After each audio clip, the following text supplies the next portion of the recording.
Have you ever been stuck in bumper-to-bumper traffic, only to realize the cause is a flooded street, even after just a short downpour?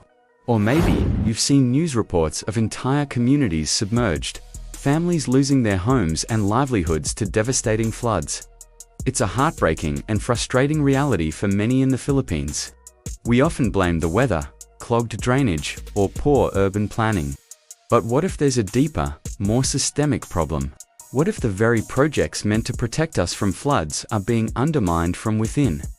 Today, we're re-diving into a critical issue that affects millions of Filipinos: corruption within the Department of Public Works and Highways, specifically concerning flood control projects. This isn't just about politics or numbers on a spreadsheet. It's about our safety, our money, and our future. Every year, the Philippine government allocates billions of pesos for flood control. These are our taxes at work, intended to build and maintain essential infrastructure like dikes, seawalls, pumping stations, and drainage systems. The goal is simple: to keep communities safe and dry. The DPWH is at the forefront of this mission, tasked with implementing these life-saving projects. So, where does it all go wrong? The problem often starts long before the first shovel hits the ground. Reports and investigations over the years have pointed to a pattern of irregularities. One of the most common schemes is bid rigging. This is where a group of contractors secretly collude to decide who wins a project bid. They might agree to submit artificially high bids, or some will intentionally submit non-compliant bids, ensuring their chosen partner wins the contract, often at an inflated price. This means we're paying more for a project than it's actually worth, right from the get-go. Then, there's the issue of ghost projects. It sounds like something from a horror movie, but it's a grim reality. These are projects that are funded and officially reported as completed, but in reality, they were never built. The money simply vanishes into a complex web of falsified documents and complicit officials. Imagine a dike that exists only on paper, while the community it was supposed to protect remains vulnerable. Even when projects are actually built, corruption finds a way to seep in. A major problem is the use of substandard materials to cut costs and pocket the difference. Some contractors might use lower quality cement, less steel reinforcement, or cheaper pipes than specified in the contract. The result: a seawall that crumbles under the first strong wave, or a drainage canal that cracks and collapses prematurely. These aren't just shoddy constructions, they are ticking time bombs, creating a false sense of security for the people who live behind them. Think about it. A poorly constructed dike might hold for a year or two, but when a major typhoon hits, it fails. The consequence is not just a wasted investment. It's catastrophic flooding, loss of property, and tragically, sometimes loss of life. The very infrastructure designed to be our shield becomes a source of disaster. These corrupt practices are often enabled by a network of collusion between unscrupulous contractors and certain officials within the agency. From the local engineering district all the way up the chain, there are opportunities for kickbacks or a PIP, a euphemism for a standard percentage of the project cost given to officials in exchange for their approval or for turning a blind eye to irregularities. This systemic nature makes it incredibly difficult to root out.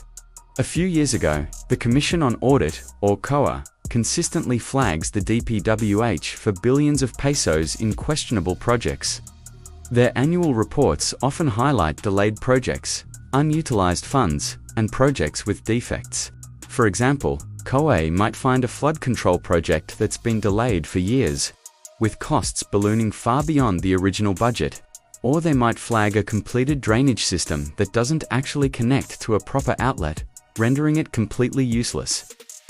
These reports are public documents, and they paint a stark picture of inefficiency and potential corruption. The impact of this is multifaceted. First, there's the obvious economic loss. Our tax money is being squandered. Funds that could have been used to build more schools, hospitals, or other vital services are lining the pockets of a few. It's a massive drain on the national budget. Second, it perpetuates a cycle of poverty and vulnerability. The communities most affected by flooding are often the poorest. When their homes and small businesses are repeatedly destroyed, they are pushed further into poverty, making it impossible for them to get ahead. They are trapped in a cycle of rebuilding and loss, a cycle directly fueled by the failure of these flood control projects. Third, it erodes public trust. When people see the same streets flooding year after year, despite promises of new projects, they lose faith in the government's ability to protect them and manage their resources honestly. This cynicism is dangerous for a democracy, as it breeds apathy and a sense of hopelessness. So, what's being done? It's not all bad news. There are many honest and dedicated public servants within the DPWH who are fighting for change.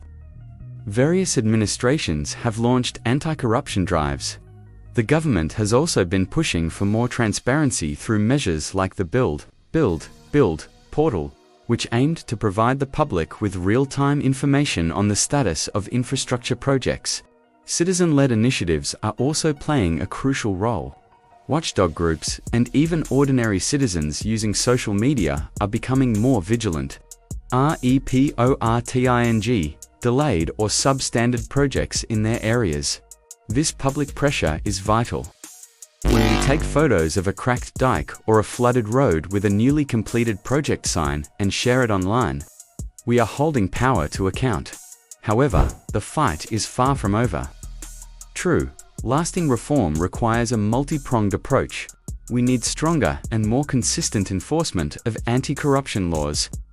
The Office of the Ombudsman and other accountability bodies need to be empowered and well-funded to investigate and prosecute these cases swiftly. There should be zero tolerance for corruption, with severe penalties for both the private contractors and the public officials involved. We also need to institutionalize transparency and accountability. All project details, from the bidding process to the disbursement of funds, and the project's physical progress, should be easily accessible to the public online. Imagine a system where you could scan a QR code on a project site and see its full budget, timeline, and the contractor responsible. This would make it much harder to hide irregularities. Finally, we, as citizens, have a role to play. We must remain vigilant and informed. Let's pay attention to the KOA reports. Let's demand more from our elected officials. Ask them what they are doing to ensure that flood control projects in our area are built to last. Let's support and protect the whistleblowers and journalists who risk their safety to expose these anomalies. The problem of flooding in the Philippines is complex, but the corruption that worsens it is a man-made disaster we can and must solve. It's a long and difficult road, but it's a fight for our homes, our families, and our country's future. The next time you see a flooded street, don't just see the water. See the lost potential, the wasted resources, and the urgent call for change. Let's work together to demand better, to hold our leaders accountable, and to finally build a nation that is resilient, not just against storms, but against the corrosive flood of corruption. Thank you so much for watching, and for taking the time to understand this critical issue. If you found this video informative, please give it a thumbs up, and share it with your friends and family. And do forget to subscribe to the channel, and hit that notification bell so you won't miss our future deep dives. We'd love to hear your thoughts and experiences in the comments below. Stay safe, and stay engaged.